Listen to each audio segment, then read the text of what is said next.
移民署新北专勤队查到11名印尼的失联移工伫咧病院内面照顾病人，查到到地才发现讲是病院的照顾服务员承包商派来主管去交给非法中人，或者的失联移工会当来到病院趁钱，一工甲因抽800块，一年尚无趁300万以上。你好，我是移民署。移民署新北市专勤队甲海巡队来到山区一间宿舍，发现内底藏11个印尼失去联络移工。相片看到宿舍大环境是真简单，方便移工带入去甲摕离。被问到为安怎逃走，移工也是真无奈。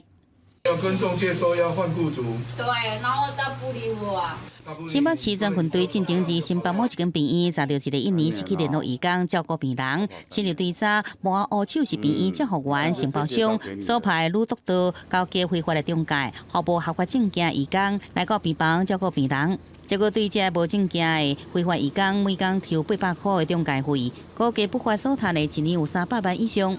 全案将于调查完毕后，将女督导及黑工中介等犯嫌，依违反就业服务法，意图营利非法中介罪嫌，移送地检署侦办。对着移工非法工作来到病院照顾病人，民间团体坦白讲，拢有听到，也反映照顾人员的欠缺。像病院照护员敢若温存本国籍，不过一工费用2600到2800，好真侪家庭无在条负担。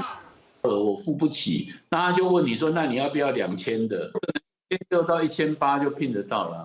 那是由医院自己去委外给特定的厂商来提供这种派遣的服务，才会出现这个问题。劝说雇主不要聘雇逃逸移工，这些都无效的。如果你家有个病人急着要人，你怎么样就会想办法找到。